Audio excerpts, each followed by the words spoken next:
There is no expression whatsoever. The picture has a genuinely chilling, foreboding quality. Even if released, I would be forever Mine has been a life of much shame. I can't even guess myself what it must be to live the life of a human being.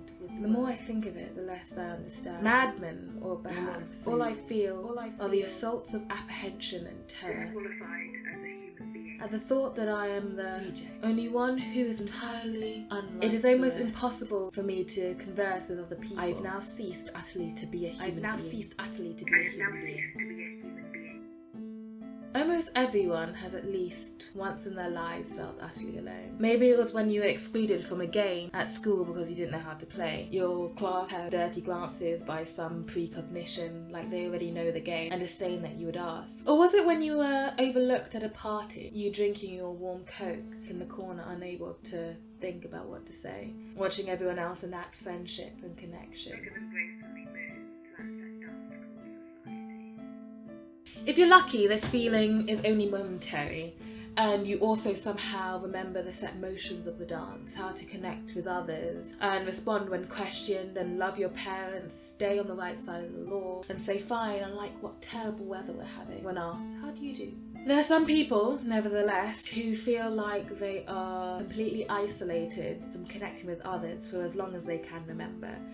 They sense that they are completely different from the community they are surrounded by. They have no idea how these people even function, or how they themselves should function with others, what responsibilities and duties they have towards others, what responsibilities and duties others have towards them.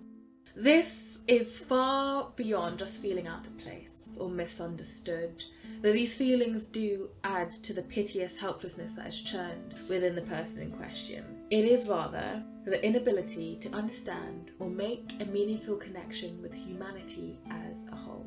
This is what makes someone truly isolate. What aspects of society would cause someone to feel completely isolated? And when isolated, what can you do in reaction? What are your available options to cope? Is it not a sin to push aside man is an island, and to survive, you need to be with others?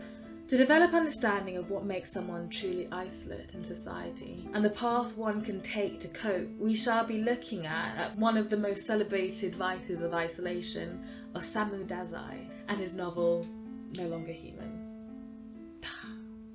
Written in 1948 about a young man, Obayozo, it details the narrative of his apparently normal life. The issue being, he has the constant feeling of not being able to understand other human beings. Using No Longer Human as a guideline, I shall briefly, almost to the point of inconsequence, there is so much more to pick out from the novel. For example, I don't mention how the novel's themes are tied to the context of post-Second World War Japan, because I didn't want to. So anyway, I shall briefly go through what makes someone isolate and the ways that someone can try surviving this isolation, with me mentioning the varying degrees of efficiency. The argument made in this essay is informed by Dazai himself.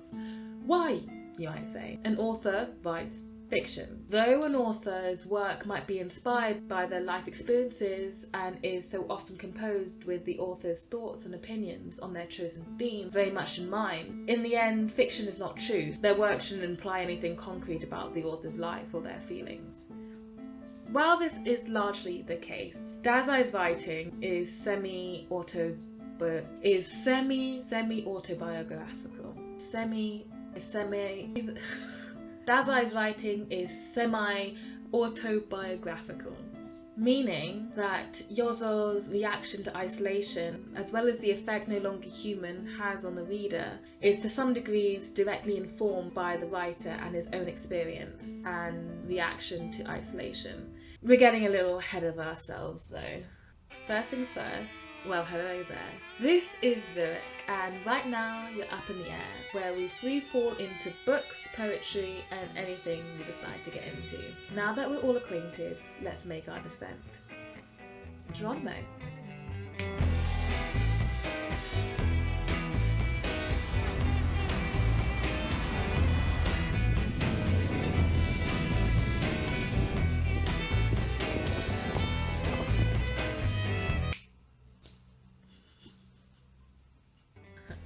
What is actually first is explaining what causes isolation in society, as presented in No Longer Human. As I see it in the novel, isolation is made of two elements. One, the inability to relate to family and society, largely by rejecting or avoiding the responsibilities and duties one is expected to uphold towards these two groups. And two, the shame one feels about one's station in life. After that, I shall explain the possible ways you can cope, as found in No Longer Human.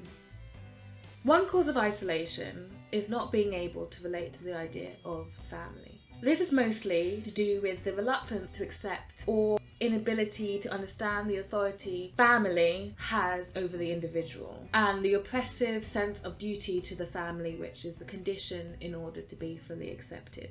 Yozo begins the novel already in a state of dejected discombobulation, saying he can't even guess what it must be to live the life of a human being. This inability to understand human beings seems to stem from Yozo not being able to relate to his family and in a community in a caring, non-contractual way. Instead, Yozo is subjected only to the strict authority, ritual and repression of his family, as well as the transactional nature of the affection between each other. The mechanical necessity of family in No Longer Human is contained in the somber procession of Yozo's dinner with his family. The household seating is fixed, where Yozo, being the youngest child, is sat at the end. Yozo admits that the dining room was dark and the sight of 10 or more members of the household eating their lunch in gloomy silence was enough to send chills through me. Trembling, Yozo finds himself asking questions about the ritualistic, mechanical nature of dining with family, where necessity removes any pleasure or joy from the interaction. Why must human beings eat 3 meals every day? What extraordinarily solemn faces they all make as they eat. It seems to be some kind of ritual. 3 times every day at the regulated hour, the family gathers in this gloomy room. The places are all laid out in the proper order, and regardless of whether we're hungry or not, we munch our food in silence with lowered eyes. This ritualistic and mechanical depiction of what should be an affectionate time to interact and connect with one's family seems to argue that family is not for affection and support, but because interaction with each other and other family activities are things family must do. Moreover, the ritualistic impression Yozo portrays mealtime suggests that the family's rules of engagement is something to be feared and followed, and not doing so would be somehow abhorrent to the natural world. The overwhelming authority of the family and the duties the members must uphold are exampled again when Yozo's father wants to buy presents for his children on his business trip to Tokyo. He asks them what they would like, pen and notebook in hand, carefully noting down each child's reply in a little book, as though it's an all test to be graded. It seems to be a test, to be sure, because when Yozo is unable to answer what he would like for a present, the pleasure drained from his father's face, and he snapped his notebook shut without writing anything. Yozo's inability to follow the script of a loving father asking his son what he wants and his son answering appropriately is cause of great anxiety and fear in Yozo. So much so that Yozo is emboldened to sneak into the parlour in the dead of night and write lion mask into his father's notebook, even though Yozo has not the faintest wish for one. Yozo, noticing that it was obvious that his father wanted to buy a mask for him, shows that this exchange was not one without condition. As benevolent as it might seem, this interaction shows that there is always the implicit call of authority from the parent and the duty and submission expected of the child.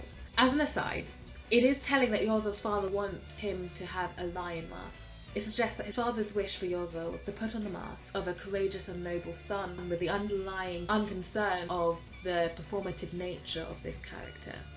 Not understanding or being comfortable with this authoritarian transactional view of family is totally a surefire way in creating existential isolation in an individual. However, it's not just the family which causes this isolation, but the fact that the family, beyond being mechanical and burdensome, is also a conduit of society's authority over an individual. This is especially relevant with the cultural context of 20th century Japan, the period that Dazai was active writing, which relied on society's authority and its ability to create shame in its citizens in order to control ambition. That is, discourage both untoward ambition and the lack of it.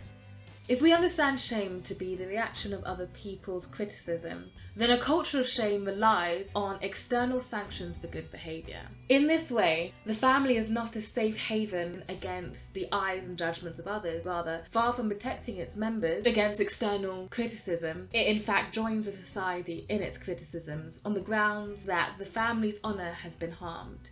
However, shame is not just when someone is openly ridiculed and rejected or imagines himself to be made an embarrassment, but there is also a shame response when someone is praised. Whether it is rejection or acceptance, we become ashamed, in a sense, when we find ourselves the object of some kind of special attention. People cringe at being sung happy birthday to, smile awkwardly when winning an award, and shrink away from being picked out from an audience in a comedy show. I mean, at least I do. In Yozo's case, he remained silent, fidgeting when asked, "How about you, Yozo? How about a mask for the New Year lion dance?" This shame has an element of creating an inferiority-superiority dynamic where one self and the other are differing positions. This inferior/superior dynamic to shame is displayed in Yozo's resignation against the heinous crime done against him by his family's servants as a child. Yozo thinks that the reaction of his family would be the same as society, lumping them all in the same sentence when he states, "Supposing I complained to my father, or my mother, or the police, the government." Yozo also fears that no matter what the truth is, the authority of society would shame him to silence. He wonders if, in the end, I would not be argued into silence by someone in good graces with the world, by the excuses by which the world approves. This reveals two things. First, in Yozo's view of society, and perhaps in yours as well, family is a valuable agent in fostering conformity to the demands of outside society. Two, in this perspective, the truth is less important to the authority and conformity of society. Yozo marks it's important that Dostoevsky ranked crime and punishment side by side. It seems that it's no longer human if society is what determines what crime and punishment is, and it decides that they are absolutely incompatible ideas, incorrigible as oil and water, then that would mean that crime is without retribution and punishment without fault. With society's authority presented as so ruthless and formidable, and with the family not being able to protect the individual against it, rather is actually a willful accessory to its control, Yozo, who can't understand how to act in society but is also unable to ignore its influence, finds himself unprotected from the special attention of all the groups he comes into contact with. The character's inability to conform and be accepted in any group in society undoubtedly originates from Dazai's own experience. Dazai abandoned his hometown, was cut off from family, failed to graduate from university, and even dropped out a revolutionary movement. As Sakuta, Yuichi, and McKenny state, apologise that I said that wrong, there were virtually no group he could belong to. Like Dazai, Yozo also could not fit in any one of these groups. Too rich to be poor, too poor to be rich, failing to finish college, dropping out of a revolutionary movement, an alcoholic, and a substance abuser. He is judged by every group, protected by no group since he conforms to none. Basically, Yozo is left truly isolate, inferior simply by being identifiable, and ultimately always ashamed. In episode 2, we look at how No Longer Human presents ways an individual can react in order to cope with isolation. Like and subscribe for more videos like these, and follow my socials. I'm on Instagram and Twitter, not really on Twitter, but on there nonetheless, so you can follow that, and follow my Substack because I'm writing a serial story there. It's a bit confusing, but I think it's good, so you can check that out. But most of all, thanks for watching, and I'll see you in the next video. Happy landing.